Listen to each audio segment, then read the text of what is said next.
Like मैंने कम से कम 20 test दिए, 550 से नंबर ही नहीं बढ़ रहे, और 1 महीना बचा था नीट का, तो टेंशन तो होती है भाई, 550 में तो सिलेक्शन होगा नहीं। तो उस टाइम पे मतलब ऐसा हो गया था माइंडसेट कि यार छोड़ देता हूँ यार, 550 टेस्ट हो गए, लगातार आप दिन में 2-2 3-3 टेस्ट दे रहे हो, सब में एक स्कोर, 10-15 नीचे 10-15 ऊपर, कोई इंप्रूवमेंट नहीं लग रही, सब कुछ वेस्ट लगने लग गया था। लेकिन किसी तरह बस घर वालों ने थोड़ा समझाया, थोड़ा खुद से और मोटिवेशन लाया, तो फिर हो गया।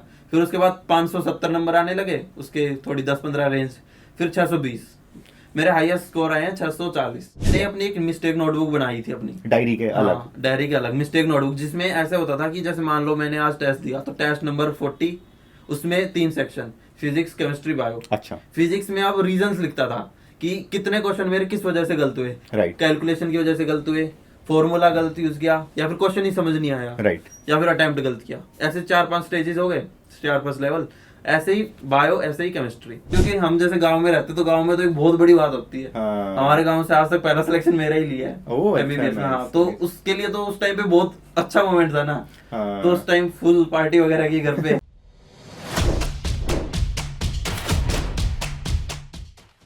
Hello everyone, welcome to another episode of med talks, जहां पर हम लेके आते हैं इंडिया के top most government medical colleges में पढ़ने वाले स्टूडेंट को। आज हमारे साथ है पुलकित या फिर ट्वाइलाइट नीट, जो कि एक यूट्यूब स्टार ही नहीं है। इन्होंने अपने सेकेंड अटेम्प्ट में नीट क्लियर किया था। इनका स्कोर था 661 और करंटली एक MBBS स्टूडेंट है Vardhman Mahavir medical college in Safdarjung hospital में।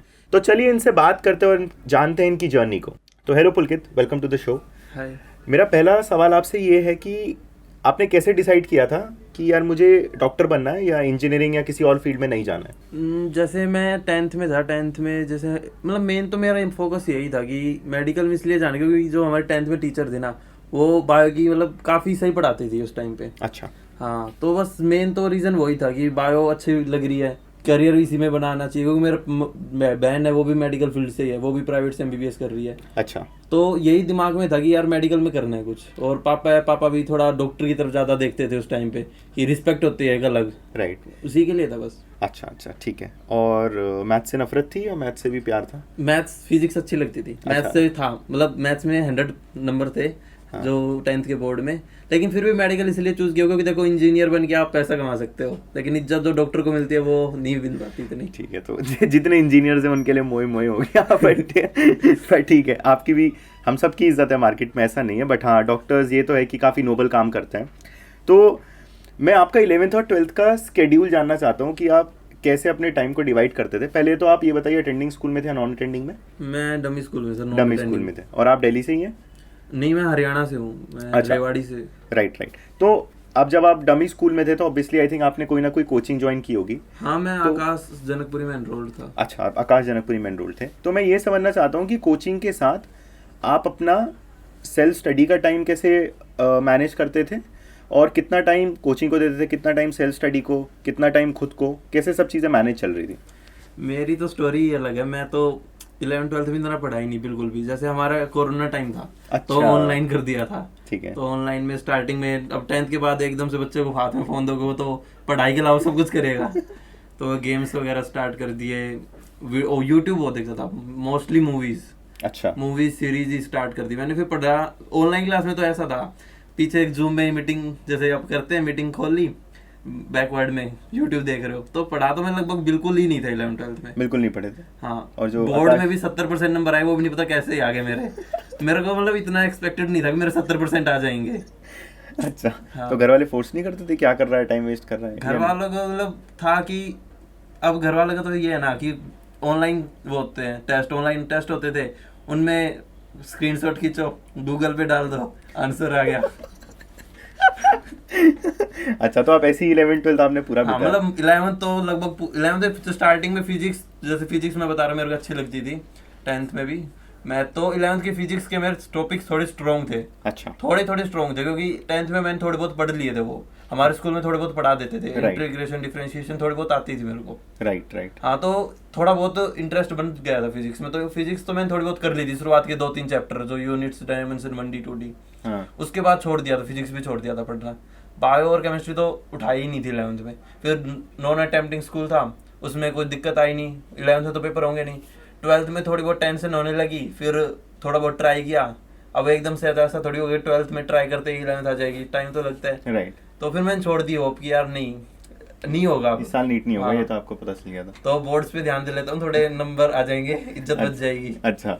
तो बोर्ड्स के लिए फिर मैंने नवंबर दिसंबर की स्टार्टिंग में पढ़ना स्टार्ट कर दिया था। तब तक Right. बिल्कुल टाइम पास ही था मेरा। Right. बीच में थोड़ा बहुत ऑफलाइन हुआ तो ऐसे ही पीजी वगैरह में दोस्त वगैरह मिल गए, ऐसे ही बकवास। राइट। तो 11th-12th में पुलकित की कोई स्ट्रैटेजी नहीं थी, ये तो मुझे समझ आ गया। एंड आई थिंक वो मजे कर रहे थे काफी। हाँ, मजे किए। तो कोविड टाइम का वो मैक्सिमम यूटिलाइजेशन कर रहे थे अपने फन के लिए। तो अब वो 11th-12th की स्ट्रैटेजी जो पुलकित ने ऑप्ट की थी वो तो ना अपनाए। तो जब आप फर्स्ट टाइम नीट एग्जाम दिया था उस साल, हाँ, या वो दिया भी था। नहीं दिया? अच्छा, नहीं दिया। तो जब आप गए थे उस दिन को डिस्क्राइब कीजिए। वैसे पता था आपको यार इस साल तो नहीं होना, इस साल तो उस दिन बस यही सोच रहा था कि कुछ चमत्कार हो जाए, लेकिन वो नहीं हुआ। मतलब ये था कि देखो कितने नंबर आते हैं, बट मैंने रिग्रेट नहीं किया कि 11th-12th बर्बाद कर दी। ये रिग्रेट पता नहीं क्यों नहीं हुआ, बट नहीं हुआ। मुझे लगता था कि ड्रॉप, पता है लास्ट में क्या हुआ था, लाइक फॉर हमारे बोर्ड के भी हो गए थे, तब टाइम मिलता है ना पढ़ने का।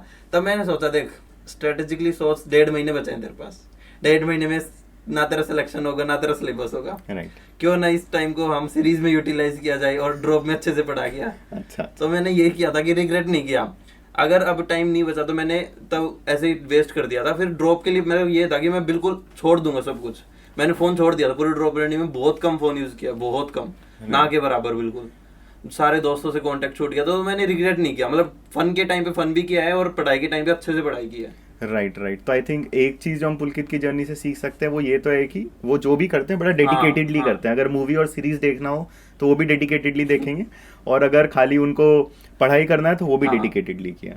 तो फर्स्ट टाइम पे आपका नीट स्कोर क्या था? मेरा स्कोर था 259। 259। तो जब घर वालों ने स्कोर देखा तो क्या बोला, क्या डिसीजन था, या आप पहले ही सोच चुके थे कि यार ड्रॉप तो लेना ही है, रिजल्ट का वेट नहीं था? ड्रॉप लेना है। अच्छा। तो पेरेंट्स ने सपोर्ट किया? हाँ, पेरेंट्स ने बोला कि और अब की बार ट्राई कर ले अच्छे से। बाकी थोड़ा बहुत समझाया कि ऐसे नहीं होना चाहिए।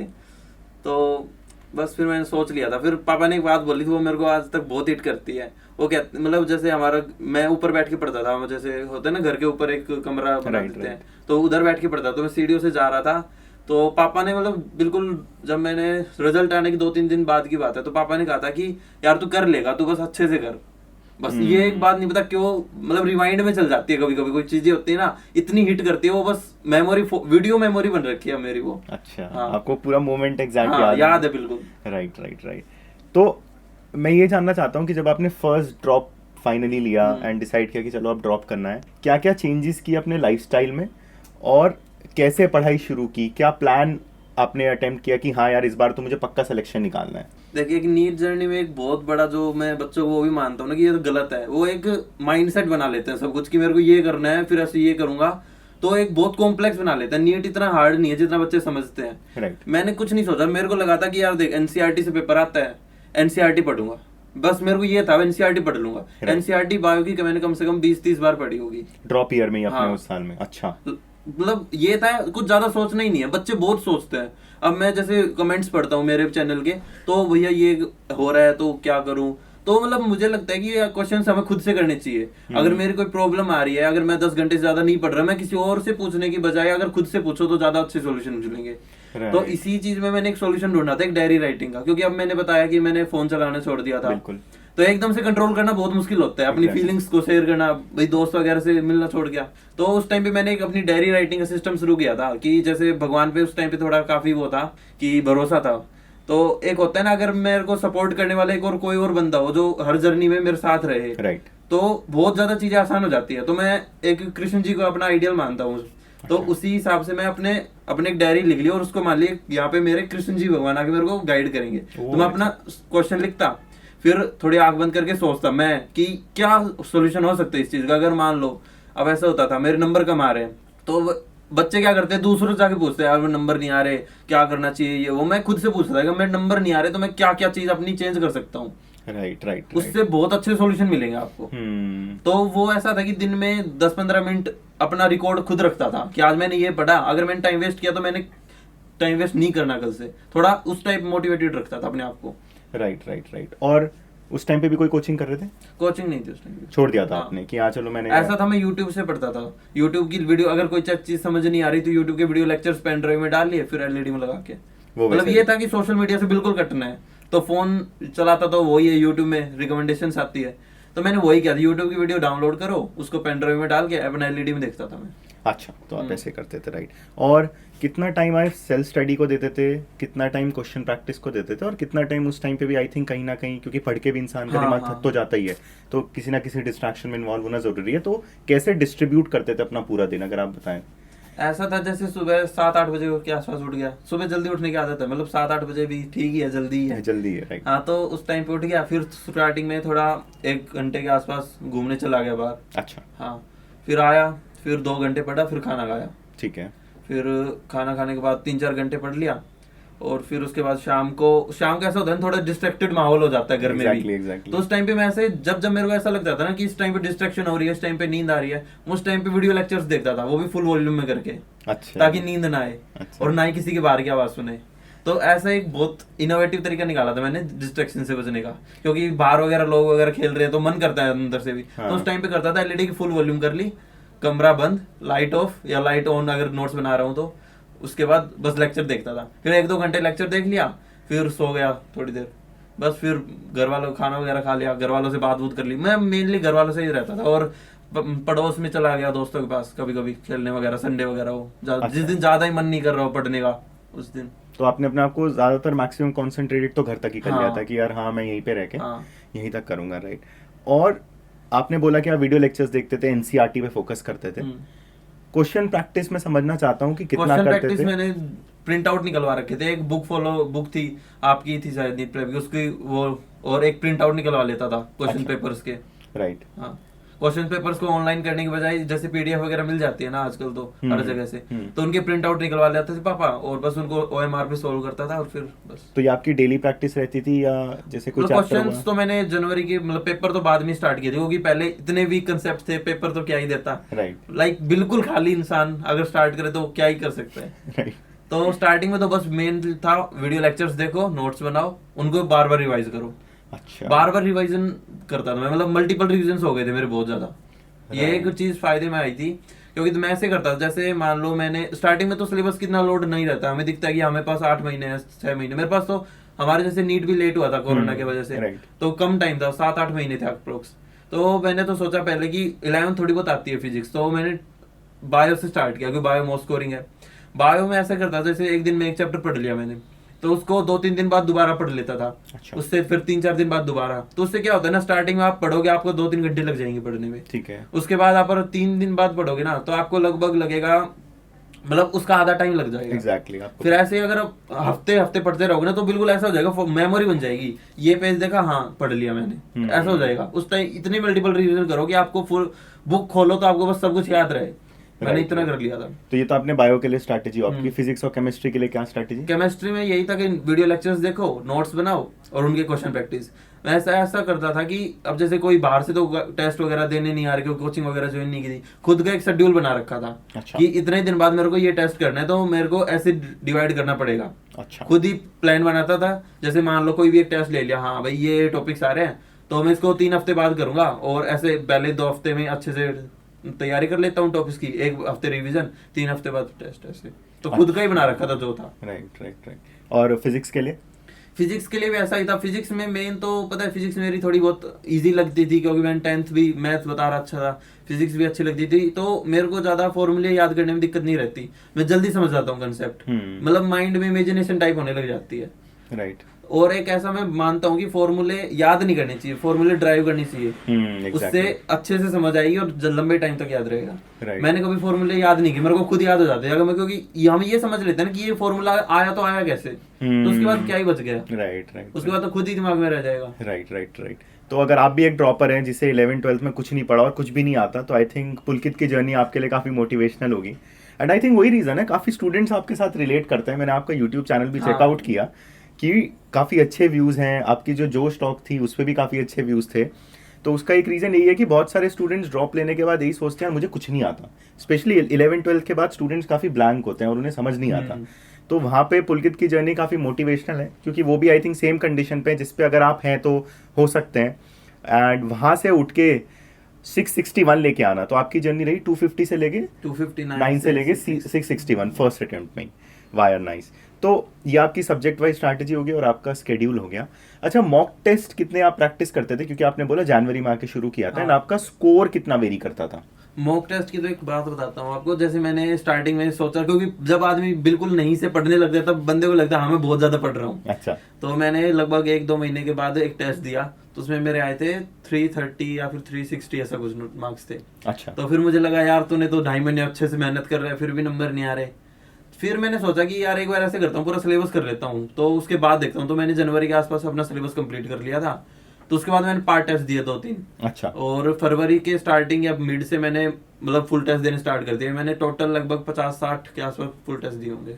अच्छा, 50-60। स्टार्टिंग में तो नंबर बिल्कुल कम ही आ रहे थे, 400 के आसपास। फिर एक मैंने चीज और नोटिस की, आपकी जर्नी में ना एक स्टेजेस होते हैं प्रिपरेशन के। ठीक है। नंबर के भी स्टेजेस ही होते हैं। जैसे स्टार्टिंग में जब मैंने टेस्ट देने शुरू किए ना, तब आते थे 300-400।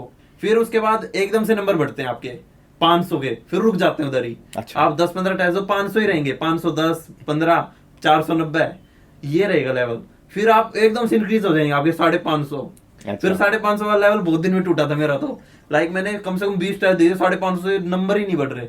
और 1 महीना बचा था नीट का, तो टेंशन तो होती है भाई, 550 में तो सिलेक्शन होगा नहीं। तो उस टाइम पे मतलब ऐसा हो गया था माइंडसेट कि यार छोड़ देता हूँ यार, 550 20 टेस्ट हो गए लगातार। आप दिन में 2-2 3-3 टेस्ट दे रहे हो, सब में एक स्कोर 10-15 नीचे 10-15 ऊपर, कोई इंप्रूवमेंट नहीं लग रही, सब कुछ वेस्ट लगने लग गया था। लेकिन किसी तरह बस घर वालों ने थोड़ा समझाया, थोड़ा खुद से और मोटिवेशन लाया, तो फिर हो गया। फिर उसके बाद 570 नंबर आने लगे, उसके थोड़ी 10-15 रेंज। फिर 620 मेरे हाईएस्ट स्कोर आए हैं, 640। आपका मॉक टेस्ट में 640 हाँ, है। राइट। तो आपने स्टेजेस डिस्क्राइब किए कि 300, 400, 550। इन स्टेजेस में क्या हेल्प किया आपका कि आपके मार्क्स बढ़ने लगे? क्या आप मॉक टेस्ट एनालाइज करना शुरू कर गए या मिस्टेक्स पे ध्यान देने लग गए? क्या मैंने अपनी एक मिस्टेक नोटबुक बनाई थी अपनी डायरी के अलग। डायरी के अलग मिस्टेक नोटबुक, जिसमें ऐसे होता था कि जैसे मान लो मैंने आज टेस्ट दिया, तो टेस्ट नंबर 40, उसमें 3 सेक्शन, फिजिक्स, केमिस्ट्री, बायो। अच्छा। फिजिक्स में आप रीजंस लिखता था कि कितने क्वेश्चन मेरे किस वजह से गलत हुए। राइट। कैलकुलेशन की वजह से गलत हुए, फॉर्मूला गलत यूज किया, या फिर क्वेश्चन ही समझ नहीं आया। राइट। या फिर अटेम्प्ट गलत किया। ऐसे 4-5 स्टेजेस हो गए, 4-5 लेवल। ऐसे ही बायो, ऐसे ही केमिस्ट्री। तो सब में एनालाइज किया मैंने किस चीज में ज्यादा इंप्रूवमेंट करनी चाहिए। अगर मेरे क्वेश्चन रॉन्ग फील हो रहे हैं तो थोड़ा उस पर ध्यान देना चाहिए अगले टेस्ट से। अगर मेरा क्वेश्चन सिली मिस्टेक्स की वजह से ज्यादा हो रहा है, क्योंकि फिजिक्स में बहुत होती थी सिली मिस्टेक्स, तो थोड़ा उस पे क्वेश्चन सोच समझ के अटेम्प्ट करने पे ध्यान चला गया। तो ऐसे ऐसे एक एक चीज करके मैंने अपनी सारी चीज रेक्टिफाई करी कि पहले ओएमआर फीलिंग में गलती होती थी, ओएमआर फीलिंग को सुधारा। उसके बाद अगर सिली मिस्टेक हो रही तो सिली मिस्टेक्स को सुधारा, ऐसे। राइट। तो आई थिंक एक तो डायरी और एक मिस्टेक नोटबुक जो पुलकित ने बताया, तो जितने भी नीट एस्पिरेंट्स हैं आई थिंक उनकी जर्नी का भी एक इंपॉर्टेंट पार्ट ये 2 चीज़ें होनी चाहिए, क्योंकि ये कहीं ना कहीं आपको हेल्प करेंगे आपका स्कोर बढ़ाने में। एंड मॉक टेस्ट में जैसे उन्होंने बताया स्टेजेस, हमारे पास मैक्सिमम क्वेरीज कमेंट बॉक्स में जब भी कपिल सर वीडियो बनाते हैं यही आती है, सर मेरा मॉक टेस्ट में स्कोर अटक गया 400-500। हाँ, वो तरह अटक जाता है वो। फिर खुद ही हो जाता है वो, ऐसा कुछ ज्यादा करने के। जो प्रेशर आपका चल रहा है ना, उस पर बिलीफ रखो कि मैं सही कर रहा हूँ, खुद हो जाएगा। राइट। तो उस टाइम पे आई थिंक पुलकित ने भी यही रखा कि कंसिस्टेंट रहे in terms of practising questions, marks आपके अपने आप बढ़ेंगे। और ऑब्वियसली आपको मिस्टेक्स तो एनालाइज करनी है, तभी आपको पता चलेगा कि आपकी। ऐसा था मैं जैसे 3 घंटे पेपर देता था, 3 घंटे मेरा एनालिसिस में चला जाता था। टाइम जाता है शुरुआत में बहुत, लेकिन फायदा भी रहता है। राइट। तो उसको पोस्टमार्टम करना, एनालिसिस करना ना उस मॉक टेस्ट का, वो भी उतना ही जरूरी है जितना मॉक टेस्ट प्रैक्टिस करना जरूरी है। राइट। तो आपने सब्जेक्ट वाइज स्ट्रैटेजी बताई, अपने पूरे ईयर की स्ट्रैटेजी बताई। मैं ये समझना चाहता हूँ कि फ्रेंड्स और आपके फैमिली मेम्बर्स का क्या रोल रहता है एक नीट एस्पिरेंट की जर्नी में, क्योंकि जब आप ड्रॉप लेके भी पढ़ाई करते हो तो ऑब्वियसली ऐसे पॉइंट्स आते हैं जब आप बहुत लो फील करते हो कि यार क्यों कर रहा हूँ, मार्क्स नहीं बढ़ रहे। तो उस टाइम पे कैसे आप अपने आप को पुशअप करते थे, उसमें फ्रेंड्स एंड फैमिली का क्या रोल था? मेरा तो मेन था कि एक तो बताया डायरी का, डायरी से खुद ही अपनी प्रॉब्लम सोल्व हो रही है तो अच्छा ही है। और फिर अगर तब भी हो तो मतलब घर वालों को एक लगता है ना कि यार घर वालों ने पैसे लगाए हैं इस चीज पे, मेरे ऊपर घर वालों ने 2 साल लगाए, मैंने वेस्ट कर दिया, चलो कोई नहीं। लेकिन अब एक मौका है उनको प्रूव करने का, जो मतलब जैसे हर किसी के एफर्ट्स दिखते हैं घर वालों के। राइट। तो रोना भी आता है बहुत बार, तो मतलब इमोशनली हो जाता है कि मेन तो इमोशनल होता है घर वालों का। तो और फ्रेंड्स का तो ऐसा है कि ऐसा लगता है जैसे फ्रेंड्स में मेरा था नहीं, 11th-12th में काफी दोस्तों को हो गया था, तो उनका ऐसा लगता है यार काश मैं भी उस जीवन में जीता, मेरे मजे होते, कॉलेज लाइफ होती। तो उसका वो टाइप मोटिवेशन होता है कि आप उस बंदे को ड्रीम कर रहे हो, Right. और घर वालों को होता है इमोशनल कि यार इनके लिए तो कुछ करना ही है बस जीवन में। राइट राइट बहुत साल हो गए इनको बस कर रहे हैं मेहनत, हमारे लिए हमारी खुशी के लिए इतने इतने चीजें करते हैं, Right. तो बस इनके लिए कुछ तो कर ही सकते हैं हम। तो बस right. फैमिली का तो ये होता है मेरे लिए।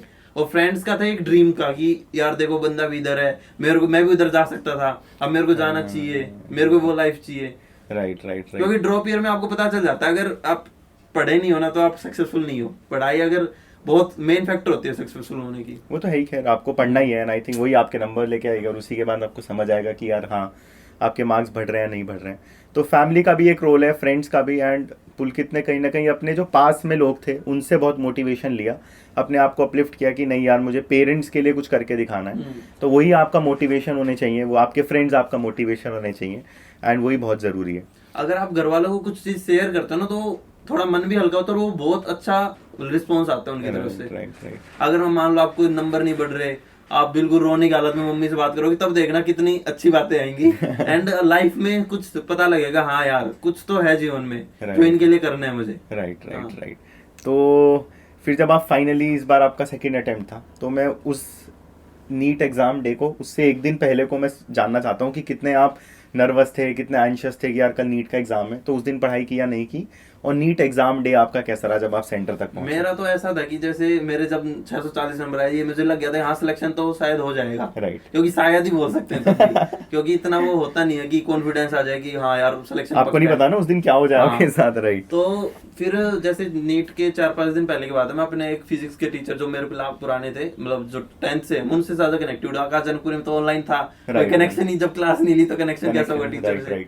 तो मेरे 10th के टीचर थे, उनसे बात की थी मैंने 5-6 दिन पहले कि मतलब सर ऐसा हो रहा है और पढ़ने का मन भी नहीं कर रहा और दिमाग खराब भी हो रहा है, अब ऐसा लग रहा है कुछ याद भी नहीं है पढ़ाई। तो सर ने कहा था कि पढ़ाई छोड़ दे 5 दिन के लिए। अच्छा। हाँ छोड़ दे, ज्यादा कुछ मत कर, बस टाइम पास कर, सो जा, बैठ जा, लेकिन ऐसा मत कर कि मूवीज वगैरह देख, डिस्ट्रैक्शन में भी मत जा, और ज्यादा पढ़ा भी मत।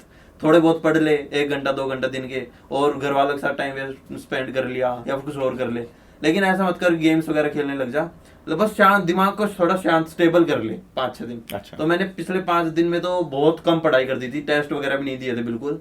तो फिर सर ने कहा था कि अगर तू स्टेबल माइंड से जाएगा ना, और जितने तेरे इधर नंबर आ रहे हैं उससे +50 कर ले, उतने नंबर आएंगे नीट में। नाइस। और उतना कॉन्फिडेंस से बोला था ना, तो मैंने सोच लिया हाँ यार सर कह रहे हैं तो सही ही होगा।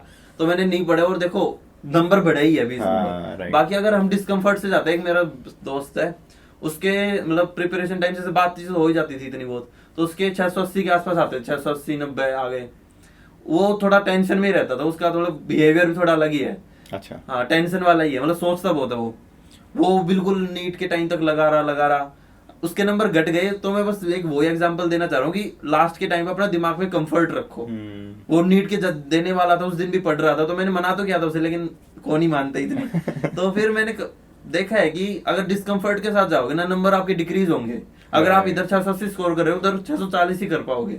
अगर आप कंफर्ट के साथ जा रहे हो तो आपके नंबर इंक्रीज होंगे। कॉन्फिडेंस के साथ जाओ। और बताया मैंने भगवान वाला भी होता, तो मैं आरती वगैरह सुन के गया था, मतलब बिल्कुल होता है ना एक फुल रिलीजियस, ऐसे आरती सुन के गया कि हाँ यार अच्छा ही होगा अब तो बस। फिर तो अपना नीट एग्जाम डे बताओ कि आप, चलो आपने सुबह पूजा किया, उसके बाद सेंटर कितना दूर था आपके घर से? सेंटर था काफी दूर था, 40-50 किलोमीटर। अच्छा, तो लग गया होगा 2 घंटे करीब जाने में, है ना? ठीक है, तो सेंटर पहुंचे और फिर बैठे, उसके बाद पेपर आया। तो जब वो वाली जर्नी को कि नर्वसनेस हुई क्या पेपर देख के, या पेपर देख के पता चल गया था यार अब तो हो जाएगा? पेपर देख के मैंने पेपर देखा, अच्छा चलो ठीक है पेपर हो जाएगा, अच्छे से नंबर आ जाएंगे, सिलेक्शन हो जाएगा। क्योंकि ऐसा लगता है ना ये भी क्वेश्चन आता है, ये भी क्वेश्चन आता है, कि इंटरनल फीलिंग आने लग जाती है, चलो पेपर तो अच्छा हो रहा है। तो ऐसा था कि करते रहा। मेरा पेपर जैसे 3 घंटे 20 मिनट का टाइम होता है ना, मेरा हो गया था 40 मिनट पहले हो गया था। अच्छा। हाँ, ओके। और OMR वगैरह सब फिल कर दिया? सब फिल करके बैठा था मैं आधे घंटे फ्री। अच्छा। दूसरों को देख रहा हूँ। अच्छा, और आपको पता था कि यार हाँ सिलेक्शन तो है, पक्का है। राइट। और मेरे को ये लगता है कि अच्छे नंबर आ जाएंगे। राइट। लेकिन जितना एक्सपेक्ट किया था उतने अच्छे नहीं लगते थे। मेरे को लगता है कि हाँ मतलब सिलेक्शन हो जाएगा, 220 ना 620 640 आ जाएंगे। राइट। तो आपकी पेपर अटेम्प्टिंग स्ट्रैटेजी क्या थी? पेपर मैं बिल्कुल सिंपल अटेम्प्ट करता था। सबसे पहले बायो मेरी 25 मिनट के आसपास हो गई थी, 20-25 मिनट में। ठीक है। फिर उसके बाद मैंने केमिस्ट्री में पहले इनऑर्गेनिक के क्वेश्चन, जो मतलब जैसे इनऑर्गेनिक में क्या है, क्वेश्चन पढ़ा आंसर पता है, तो इनऑर्गेनिक की जो लग रहे थे थोड़ी लेंथी क्वेश्चन है, उनको थोड़े बाद में के लिए छोड़ दिया। फिर सेक्शन बी किया केमिस्ट्री में, फिर उसके बाद सेक्शन ए पे दोबारा आया, फिजिकल और मतलब ऑर्गेनिक के क्वेश्चंस किए जिसमें थोड़ा दिमाग लग रहा था। राइट। अब फिर मेरे पास बचे थे 1.5 घंटे के आसपास, 1.5 घंटे 1 घंटा 40 मिनट, फिर मैंने फिजिक्स उठाई। अच्छा। फिजिक्स उठाई में अच्छे से किया, क्वेश्चन सारे देखे, जो नहीं आ रहा तो मतलब क्योंकि ये दिख रहा है ना मेरे को कि प्लेंटी ऑफ टाइम है मेरे पास, हाँ। तो मैं इतना प्रेशराइज में आया नहीं। राइट हाँ। Right right. तो आपने यही होता है, मॉक टेस्ट ज्यादा देते हो तो बायो का टाइम रिड्यूस होता है। बच्चे बायो में 1 घंटा लेते हैं, मैंने देखा स्टार्टिंग में जब टेस्ट दोगे तो 1 घंटा लग जाएगा आराम से, तो उसका टाइम रिड्यूस करके मैंने 20 मिनट 40 मिनट बचा रखी है उधर। Right right. एक अपनी रीडिंग स्किल्स बढ़ रही है आपकी, फास्ट हो जाएगी, क्वेश्चंस मतलब स्ट्राइक कर रहे हैं, तो बस वही है। Right right right. ज्यादा टेस्ट देने से हो गई है, ज़्यादा टेस्ट देने से। राइट। एंड जब आप पेपर दे के बाहर आए तो पेरेंट्स ने तो बता दिया था कि इस बार तो पेरेंट्स मतलब बिल्कुल खुश बंदा आ रहा है बाहर घूमते हुए पेरेंट्स के साथ। हाँ, मैं बोला चाहते हाँ हो जाएगा। फिर उसके बाद बैठे कार वगैरह में, तो उस टाइम पे तो आंसर की आती नहीं, घर वगैरह पूछे आंसर की मिलाई, क्योंकि स्टार्टिंग में तो कुछ ऐसे क्वेश्चंस होते हैं ना जिन पे कोई और आंसर देता है, तो उस टाइम मेरे जुड़ रहे थे 680 के आसपास। ओह अच्छा। हाँ। अच्छा। 20 नंबर बाद में कट गए। चलो ठीक है, कोई बात नहीं, थोड़ा दुख हुआ होगा जब फाइनल नहीं, दुख नहीं था क्योंकि देखो 680 एम्स तो मिलता नहीं तब भी, राइट। एमएम से अब भी मिल रहा था 661 पे। हाँ तो राइट राइट राइट। तो स्कोर इसी सही था स्कोर। राइट। और आपके पेरेंट्स और रिलेटिव्स का क्या रिएक्शन था जब फाइनल रिजल्ट आया और रिलेटिव रैंक से पता तो चला? इतना जल्दी बताया भी नहीं था। अच्छा। क्योंकि क्या पता कब क्या हो जाए। अच्छा। क्योंकि हाँ मेरी एक दिक्कत हुई ओएमआर में, मेरे को अब याद नहीं ढंग से, लेकिन कुछ रोल नंबर वगैरह भरने में कुछ दिक्कत हुई थी थोड़ी ही, तो उन्होंने फ्लूइड वगैरह लगा के ठीक कर दिया, लेकिन फिर भी इतना वो नहीं था, बस उसी चीज का एक डर था कि ये कहीं वो ना हो जाए तो गलत हो जाएगा सीन।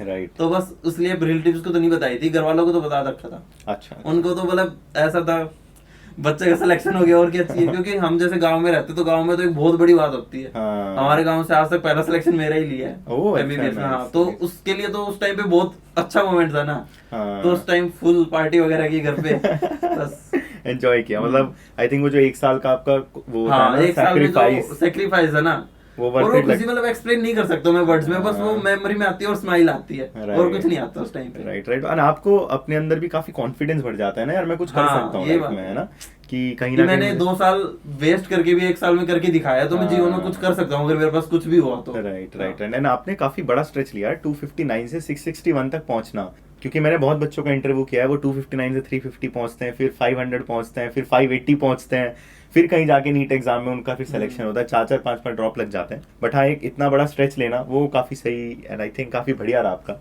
तो मेहनत तो आपने की थी काफी, वो तो आपके सिलेक्शन में दिख जाता है। अच्छा, ओएमआर में आपने बताया गलती हुई थी, तो आपकी ओएमआर फिलिंग स्ट्रैटेजी क्या थी? कुछ लोग क्या करते हैं, क्वेश्चन के साथ साथ ओएमआर भरते हैं। मैं कुछ क्वेश्चन के साथ करता हूँ। अच्छा, क्वेश्चन के साथ ही भरते हैं, एक क्वेश्चन हुआ उसके साथ हाँ, साथ। ऐसे करता हूँ जैसे एक पेज क्वेश्चन कर लिया, जैसे उस पेज में 4-5 क्वेश्चन आते हैं नीट में, तो 4-5 क्वेश्चन एक साथ भर लिए, फिर दूसरा पेज पे चला गया, उस क्वेश्चन अटेम्प्ट किए, क्वेश्चन पे टिक किए पेपर पे, फिर 4-5 क्वेश्चन ऐसे कर लिए। राइट राइट, ठीक है, तो आप ऐसे सॉल्व करते थे। अगर एक साथ भरेंगे तो फीलिंग मिस्टेक हो जाती है, इसलिए मैं 4-4 5-5 करके भरता था। भरते रहते थे टाइम टाइम, तो उससे आई थिंक टाइम सेविंग भी होता होगा, हाँ। एंड में आपके पास रिवीजन का भी क्योंकि time पेपर ऐसे रख लो, मैं इधर रखो, पेपर पे टिक भरते रहो। हाँ राइट, उससे आपका वो बबलिंग एरर नहीं हाँ। होगा। राइट, ठीक है। और आपने वीएमएमसी क्यों चुना ओवर एमएमसी? VMMC देखो मेरे को पहले ही पढ़ाई इतनी अच्छी नहीं लगती, क्योंकि 2 साल में वेस्ट कर चुका हूँ, तो आप समझ सकते हो मैं कैसा बंदा हूँ। तो वही है कि VMMC में थोड़ा चिल टाइप ऑफ मोड रहता है, पेपर वगैरह होते हैं तब बच्चे सीरियस होकर पढ़ लेते हैं, बाकी इतना वो नहीं होता। अच्छा, हाँ, अच्छा। MMC एक तो आउट ऑफ लोकेशन है, काफी रीजंस थे। MMC थोड़े दिल्ली के मतलब आउटस्कर्ट्स में ही पड़ता है, मतलब VMC बिल्कुल सेंटर में है दिल्ली के, एम्स के बिल्कुल सामने है, और सारे मार्केट भी आसपास ही है, पीजी कोटा ज्यादा है VMMC का, IPU का। Right right. तो बस यही रीजन थे सफदरजंग लेने के। राइट राइट राइट, तो इन सब रीजंस की वजह से हाँ। आपने वो चुना। और कैसा लगा जब आप फर्स्ट टाइम एएमएमसी में आए? आई थिंक आपका ड्रीम कॉलेज था ये? हाँ, ड्रीम कॉलेज था। तो कैसा लगा अपने ड्रीम कॉलेज में आके, और आपका पहला दिन कैसा रहा, अगर एक्सप्लेन करें नीट एस्पिरेंट्स? हमारे पहला दिन जैसे फाउंडेशन कोर्स था हमारा, तो उसमें गए, पहले ऑनलाइन बच्चों से मिल लिया, दोस्तों से। अच्छा। दोस्त बन गए थे थोड़े बहुत, तो उधर गया, बैठा, तो लगा हाँ इसको भी जानता हूँ मैं, तो फिर साथ बैठ गए, तो बस कुछ नहीं आगे मतलब लग रहा था कि अलग चीज में आ गए, बस अलग एरेना में, अलग दुनिया में आ गए। हाँ। एक लगता है ना कि एक चीज से उठ के अगर ऊपर जा रहे हो तो फिर अलग व्यू से देखते हो आप। अब तो जैसे नॉर्मल लगने लग गया वो सब, उसकी फील्ड में रहने लग गए। पहले दिन तो कुछ अलग ये भी होता है कि इतनी भीड़ पेशेंट की, मतलब हमारे ओपीडी में तो भीड़ भी बहुत ज्यादा आती है, तो हम देख रहे हो इतनी ज्यादा भीड़, कैसे नंबर आता होगा इनका, हम इतने पेशेंट देखेंगे कभी, तो वो आई थिंक वो मोटिवेट करती है, अच्छा हाँ। लगता है कि हाँ यार हम भी उस जर्नी में अब आ हम चुके हैं। कुछ अलग है इनसे अब। हाँ राइट राइट राइट। हाँ यार वो तो काफी काफी अच्छा लगता है सोच हाँ। के भी, और वो भी। तो आपके कॉलेज लाइफ को शुरू हुए कितना टाइम हो गया, 7 महीने? हाँ 6-7 महीने हो गए। तो आपको आपकी कॉलेज लाइफ ने कैसे चेंज किया इन 7 महीनों में? यही था कि पढ़ना इंपॉर्टेंट होता है, बस पेपरों के टाइम और टाइम मस्ती करो अपने खुद। अच्छा, नहीं मैं पर्सनली पूछ रहा था, जैसे आपने देखा होगा ड्रॉप ईयर में जो हाँ। आप इंसान थे अभी देखते थे, कोई चेंज लगता है? अभी लगता है मैं वैसा ही मस्त हूँ जैसे पहला था? ड्रॉप ईयर जस्ट एक फेज था, मैं वैसे ही मस्त 11-12 में खूब मस्ती की है मैंने, तो बस वही अब। लेकिन ये था हाँ 11-12 में जो हम सोचते हैं ना मस्ती कर रहे हैं, वो कॉलेज में ऐसे लगता है ये मस्ती होती है। हाँ। ये तो कुछ भी नहीं है। कॉलेज में अपने दोस्तों के साथ जाओ, इतनी जगह है दिल्ली में, घूमो, Right, बाहर right. ट्रिप पे जाओ। तो कॉलेज में क्योंकि 11-12 में ना बच्चे कंट्रोल पे रहते हैं घर वालों के। कॉलेज वाला एक ऐसा फ्री टाइम होता है जो आप कुछ भी कर सकते हो, अपने आप को एक्सप्लोर करो, कुछ जो चीज आपको आती है वो आप एक्सप्लोर करो, सोसाइटीज होती है सोसाइटीज ज्वाइन करो।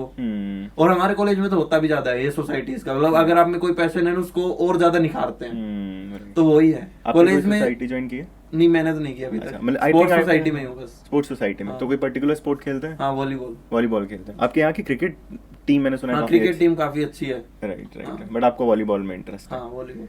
राइट। और आपने कब सोचा कि यार मुझे अपना यूट्यूब चैनल शुरू करना चाहिए? क्या चीज ने आपको मोटिवेट किया कि इन्फ्लुएंसर बनता हूँ? मुझे लगता भी नहीं था मैं इतना सक्सेसफुल बन जाऊंगा। मुझे बस ऐसा था कि मेरे को बस एक वीडियो डालनी थी अपने चैनल पे, वो इतनी हिट हो गई, 3-3.5 लाख व्यू आ गए उसके। अच्छा। फिर मेरे दोस्तों ने बोला कि यार कर ले कंटिन्यू, तेरा क्या हो रहा है, बच्चों को होप मिलेगी। क्योंकि मेरी स्टोरी भी अलग है थोड़ी। हाँ। क्योंकि 11-12 बिल्कुल फ्री रह के एक ड्रॉप में इतना करना, तो बस इसी कारण मैंने बस फिर वो कंटिन्यू कर लिया, तो बस कर ही लिया। फिर घर वाले बोले अगर कर ही रहा है तो अच्छे से कर ले, कोई चीज कर रहे Right, हैं right, वरना right. फायदा ही क्या है। Right right right. तो बस फिर मैंने कंटिन्यू ही रखा वो। हाँ, तो आई थिंक आपका वो जो एक पैशन है यूट्यूब का काफी सही है, काफी अच्छा है। एंड काफी आई थिंक काफी रिलीजियसली स्टूडेंट्स आपको फॉलो करते हैं जो वहाँ पे यूट्यूब स्पेस में है। मैं आपका कमेंट बॉक्स भी पढ़ रहा था, तो मोटिवेट होते हैं और आपकी जर्नी की वजह से ही है। अच्छा, हमने क्योंकि आपके तो 7 ही महीने हुए हैं अभी कॉलेज में, तो हमें मेडिकल लाइफ का आइडिया लगता है मुन्ना भाई MBBS देख के, और वहाँ पे हमें बहुत इंटरेस्टिंग एस्पेक्ट देखता है, रैगिंग देखने को मिली हमें, जो कि एक अलग तरीके की होती है। तो मैं ये समझना चाहता हूँ कि क्या रैगिंग का इंटेंसिटी उतना ही होता है, और अगर आपकी हुई या नहीं हुई, एंड आपने उसको एंजॉय किया या किस तरह से किया? क्या उसको रैगिंग कहना ठीक है या नहीं है? या एक तो मैं बच्चे सब यही समझते हैं मुन्ना भाई MBBS जैसे एक MBBS लाइफ होती है, वैसी MBBS लाइफ बिल्कुल नहीं होती कभी भी, और वैसा बनना भी नहीं चाहिए आई थिंक। क्योंकि वो तो बिल्कुल अलग फील्ड में दिखा रहे हैं। राइट। इधर आया मैं कॉलेज में, इधर हॉस्टल मिला, उसके बाद रैगिंग वगैरह तो कुछ हो ही नहीं जाता। बस ऐसा है कि सीनियर्स को जानने लग गए हम, राइट। क्योंकि सीनियर से मैथ्स वगैरह मिलते हैं, दिखते हैं, तो ये पता चल गया अच्छा इस सीनियर का नाम ये है, बस ये होता है। कुछ ज्यादा रैगिंग वगैरह तो मतलब मैंने अपने दोस्तों से दूसरे कॉलेज से बात की, उधर भी नहीं होती इतना। तो दिल्ली में तो आई थिंक बंद ही हो रखी है। यूपी और बिहार की साइड तो मैंने सुना भी होता है। अच्छा, बट ये कि इंटरेक्शन हो गया आपका? हाँ मतलब ये जानने लगे, हाँ इस सर का नाम ये है वो इंटरेक्शन हो गया हाँ। बेसिक। राइट। और आपका हॉस्टल लाइफ कैसे डिस्क्राइब करोगे? हॉस्टल लाइफ तो एंजॉय की जाती है, डिस्क्राइब तो होती नहीं है। हॉस्टल लाइफ में ऐसा है कि देखो मतलब क्या ही है बिल्कुल। हाँ एक टाइम आता है, एक फेज आता है जब क्लास जाने का मन नहीं करता, पड़े रहो हॉस्टल में, सो रहे हैं, सीरीज चला रखी है वही खत्म नहीं हो रही, फिर सो गए उठ के। तो hostel life I think experience करनी चाहिए यार किसी को। हाँ। अगर कोई डेस्क है उसको भी हॉस्टल में रुकना चाहिए। हाँ। इसको पता चल जाएगा हॉस्टल हाँ। में क्या क्या फन होता है। क्योंकि हॉस्टल में कुछ भी कभी भी कुछ भी रैंडम हो रहा है। हाँ। मैं लेट रहा हूँ, दूसरे रूम से आवाज आएगा जो मूवी देखने चलते हैं, चलो भाई मूवी देखते हैं। हाँ। और बिल्कुल ऐसे ही कपड़ों में, ऐसा मतलब एक होता है तैयार होके जाना कहीं भी बन ठन के, जैसे लड़कियां होती है बिल्कुल बन ठन के निकलती है। हम जा रहे हैं, चलो इधर चलते हैं। एक दोस्त की स्टोरी बताता हूँ। हाँ। मेरे एक अच्छा दोस्त है गगनदीप नाम से, ठीक है। तो वो चाय पीने गया था, इधर हॉस्टल के नीचे मैस है हमारी उधर। ठीक है। उसको चाय अच्छी नहीं लगी, तो वो बोला कि कहीं बाहर चलते मेट्रो में, जिस मेट्रो स्टेशन पे मन किया ना उधर उतर जाएंगे। ठीक है। तो वो बिल्कुल समयपुर बादली में उतरा उधर से दिल्ली के बॉर्डर पे। हाँ बिल्कुल बॉर्डर पे। उधर उसने फिर पेटीज खाई, उसको वो भी अच्छी नहीं लगी। फिर वो गया आगरा चाय और पेटीज खाने। वो उधर चाय पेटीज खाई, सिर्फ एक सेल्फी ली उस बंदे ने ताजमहल पे और वापस आ गया। सिर्फ एक दिन में ऐसे चाय पीने के लिए वो आगरा गया। ये होता है हॉस्टल में। काफी यार, काफी फनी और crazy story, I think best story ये। हाँ, तो मेरे अब तक की मतलब बेस्ट स्टोरी लग रही है ये। कि मतलब चाय पीने के लिए कोई बंदा आगरा जा रहा है, सिर्फ एक सेल्फी लेके वापस आ गया। काफी इंटरेस्टिंग यार। तो यही होती है हॉस्टल लाइफ, आई थिंक यही ऐसे मोमेंट्स आपकी हॉस्टल लाइफ को बहुत मेमोरेबल बना देती है। ऐसे ही मैं गया था एक दिन इधर मूवी देखने गए थे, फिर उधर से हम निकल गए इधर बिल्कुल यूपी के बॉर्डर पे कोई ढाबा है बहुत अच्छा, मेरा एक दोस्त उधर रहता है तो मेरठ की साइड, वो बता रहा उधर चलते हैं, तो उधर चले गए। अगले दिन क्लास बंक हुई, पूरा परसों आए, फिर उसके घर पे रुक के वो भी एक दिन, कुछ भी हो रहा है। तो आई थिंक अगर किसी को हॉस्टल लाइफ डिस्क्राइब करनी है तो उसका बेस्ट एक्सप्लेनेशन मुझे अभी अभी पुलकित ने दिया, वो ये है कि कुछ भी हो रहा है, आपको नहीं पता चलेगा कि क्या हो रहा है। हाँ। तो काफ़ी सही है। अच्छा, जो नीट एस्पिरेंट्स हैं उनके दिमाग में, मुझे नहीं पता मिसकंसेप्शन या नहीं है, ये बोलते हैं कि यार हॉस्टल लाइफ मतलब MBBS लाइफ में पढ़ना बहुत पड़ता है। क्योंकि आपके 7 महीने हो गए हैं, तो मैं समझना चाह रहा हूँ कि क्या नीट की तैयारी करते हो जितना पढ़ना पड़ता है उससे ज़्यादा है पढ़ाई, या उतनी है उससे कम है? देखो, अगर आप डेली पढ़ रहे हो ना, एक बात मैं बता दूं, अगर आप डेली पढ़ रहे हो और अगर आप फिर पेपर के 10 दिन पढ़ रहे हो, नंबर आपके सेम आने हैं, तो इतना मत पढ़ो। 10 दिन पहले पढ़ो, सिलेबस पूरा हो जाएगा, बस ये है। लेकिन उन 10 दिन के लिए बहुत ज्यादा पढ़ना पड़ता है, लाइक सोते भी नहीं है। अभी हमारे एग्जाम थ्योरी अभी खत्म हुई है, तो मैं पेपरों के बीच में तो बिल्कुल सोया ही नहीं, पेपर से आता था फिर सोता था, फिर अगले पेपर की टेंशन होने लग जाती थी, फिर 6-7 बजे उठ के फिर दोबारा अगले पेपर, सीधे उठ के पेपर देखो। राइट। और आप मुझे ऐसे लगते हैं जो रोज कॉलेज से आके तो नहीं पढ़ते होंगे। ना ना, ना वो तो नहीं है, वो तो पॉसिबल नहीं है। राइट, ठीक है ठीक है। तो हाँ, आई थिंक यही सही तरीका है कि आप 2 स्ट्रैटेजीज ऑप्ट कर सकते हो, या तो डेली कुछ कुछ टाइम दो तो आपको एंड में थोड़ा आसान पड़ जाएगा। लेकिन डेली वाला थोड़ा मुश्किल होता है, उसमें बंदे को टेंशन होती है, यार देखो ये इतना मजाक कर रहे हैं और इसके भी नंबर सेम आ रहे हैं, मेरे भी नंबर सेम आ रहे हैं, तो लास्ट में वो भी पढ़ना छोड़ देता है। तो वो छूट ही जाएगा आपका। हाँ। तो ठीक है, वो उसमें ज्यादा आप कुछ कर नहीं सकते। लेकिन ये सिर्फ फर्स्ट ईयर के लिए वैलिड है, सेकंड ईयर से काफी पढ़ना पड़ता है, क्योंकि फर्स्ट ईयर में थोड़े चिल होते हैं सब्जेक्ट्स भी, नेट 3 ही सब्जेक्ट है एक तो, और फर्स्ट ईयर में थोड़ा होता है कि चिल और पढ़ाई सब मैनेज हो जाती है। MBBS लाइफ एंजॉय करते रहो। सेकंड ईयर में नहीं होता, सेकंड और थर्ड से तो बिल्कुल काफी सीरियस होना पड़ता है। राइट राइट, सही बात है यार। अच्छा, जैसे आपका फर्स्ट ड्रॉप के बाद हो गया, सेकंड अटेम्प्ट में हो गया, बट बहुत सारे बच्चे हैं जो अटक जाते हैं एक पर्टिकुलर स्कोर पे, और उसी वजह से हम देखते हैं कोटा जैसी जगह में बहुत ज़्यादा सुसाइड्स होती हैं, क्योंकि स्टूडेंट्स की कहीं ना कहीं वो ड्रीम टूटती है, उन्हें एक डॉक्टर बनना है, एक MBBS परस्यू करना है। कहाँ पे एक स्टूडेंट को रियलाइज़ कर जाना चाहिए कि यार शायद नीट मेरे लिए नहीं है, मैं और चीज़ें कर सकता हूँ मेडिकल फील्ड में ही, और वो कौन कौन सी चीज़ है मेडिकल फील्ड में जो एक स्टूडेंट परस्यू कर सकता है?